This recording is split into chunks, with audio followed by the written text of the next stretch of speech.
It was on a Friday. I had to run to a friend's house. We got in my car and we were headed on over there until we were stopped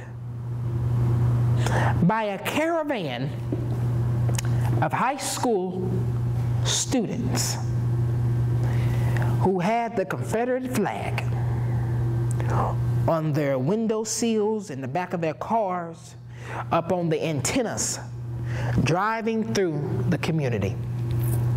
As I was going and I was pulling in, I said, you know what, I ain't even gonna mess up your little parade. I'm gonna pull on the shoulder. I go and I'm pulling on the shoulder and I'm driving and the Holy Spirit tells me to look up in my rearview mirror. I look up in my rearview mirror and there's this car coming across the median to hit me. In that moment, I did not like Berea. I thought Berea was hypocritical. I thought Berea was fake. How dare you tell me you build a community of racial diversity and I get ran off the road because I'm a black man? I could have died. Even if he was playing a joke. What if he didn't press the gas pedal, rather the brake pedal, soon enough? What if he lost control of his car and hit me? I'm 20 years old, in the prime of my life.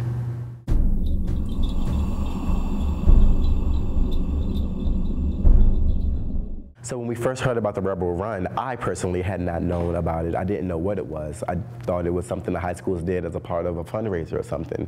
But throughout the day, I heard various events of people being called, black people being called niggers. I've heard people being ran off the road. So we really didn't know how to react to this, being as though that same night we were going to put on the show. I remember hearing from one of the cast members, he came down just explaining it and just seeing how everybody else was getting riled up. I was very scared because I didn't know if it was intentional because we were doing the play.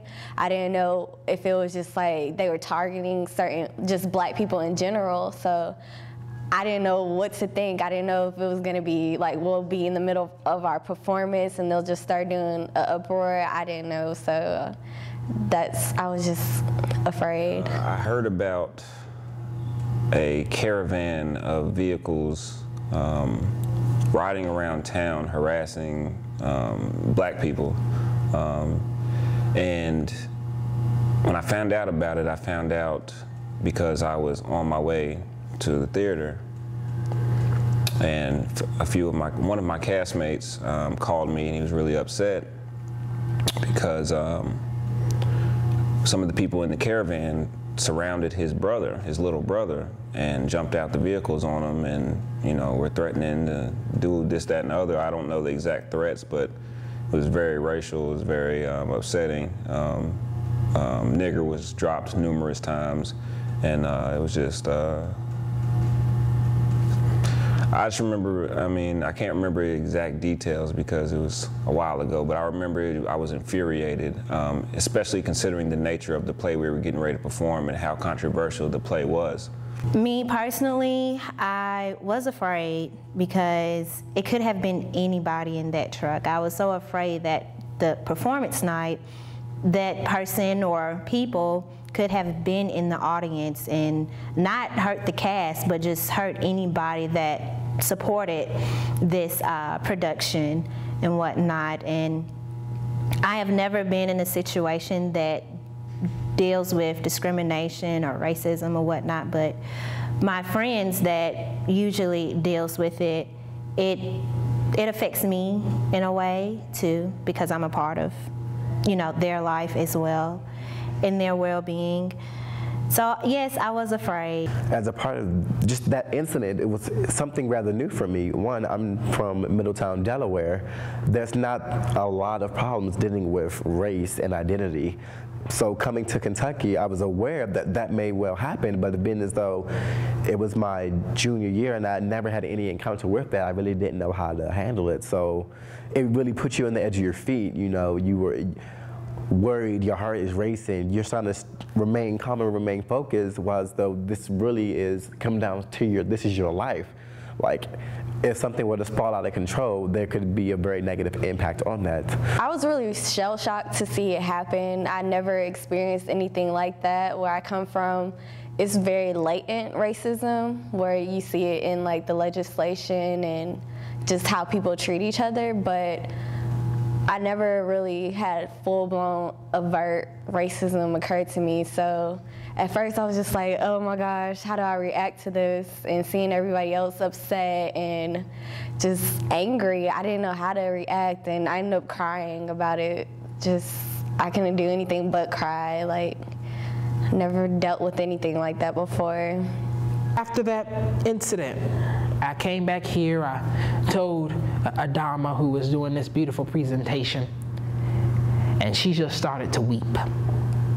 And in that moment, I didn't know how big it was, because it's never happened to me. I've always been the token nigga. People liked me. I was celebrated. I was given money. I was taken here. I was taken there. It didn't dawn to me how much hatred and how much that particular experience not only affected me, but affected others. I come from Atlanta, but you know, Atlanta is a pretty mixed area. Metropolitan Atlanta is a pretty mixed area, and I've lived all over the city. I also went to a boarding school in Maine, so I was around, you know, I was the minority by far.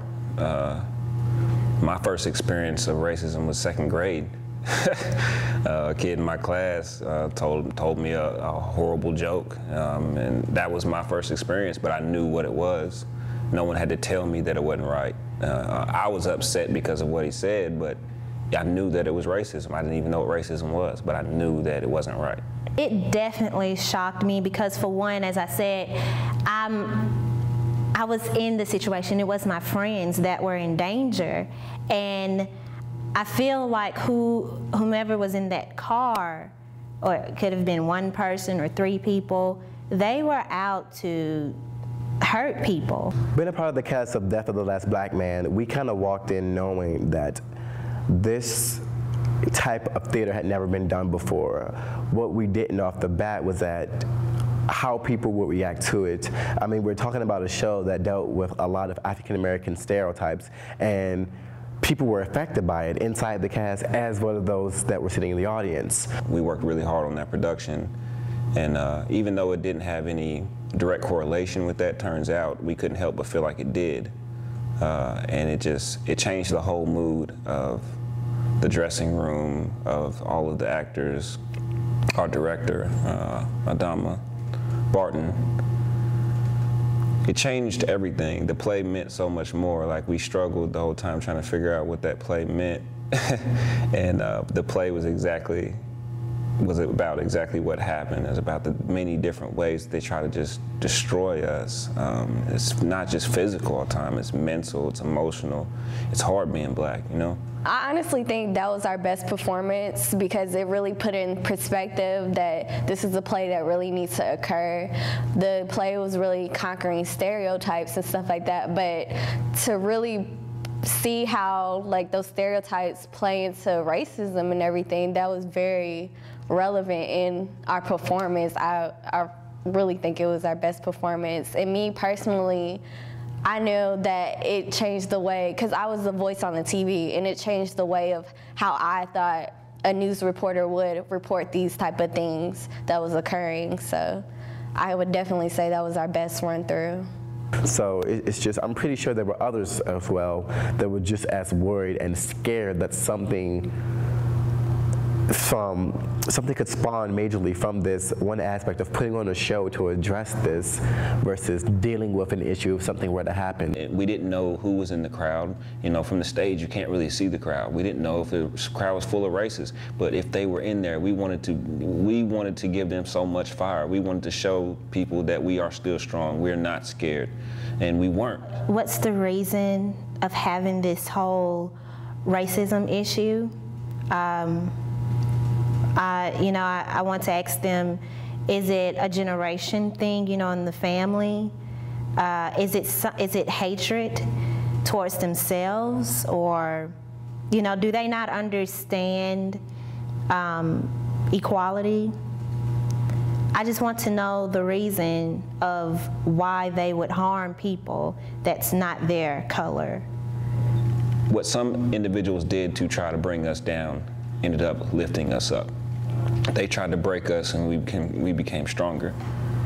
It's that spirit, the spirit of racism, the spirit of discrimination, the spirit of hate that they unbeknownst welcomed in their life and drove them to perform such hatred. One of my mottos is, you know, just breathe and see what happens, but it's different when you're black. When you wake up, you breathe differently. We wake up on the defense because of the way that this country is towards us. We always have to have something to prove, even though we shouldn't have to have anything to prove. We have to prove that we're not what you think we are. I did not grow up in the ghetto. I did not go to ghetto schools. My mother was not a welfare mother. She was a mother who recently was divorced, who raised her son the best she could. We never lived in poverty. We struggled like anybody.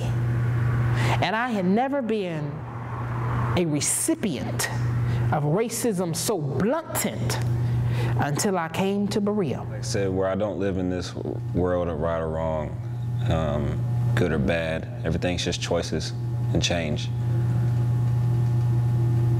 I would tell them that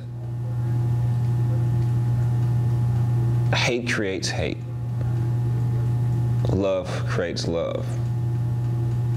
But hating somebody doesn't really hurt them. No matter what you do to us, it may be physical harm, it may hurt for the moment, but we grow from it, we learn from it. But when you hate someone else, it's like drinking a cup of poison and expecting it to kill the other person. It does nothing but destroy yourself. Love is patient. Love is kind. Love is not envious. It does not boast. Love is long-suffering. We're going to suffer long, but that's love. I thank you for listening. I love you. Take care. And I'm quite sure Adama is doing an excellent job.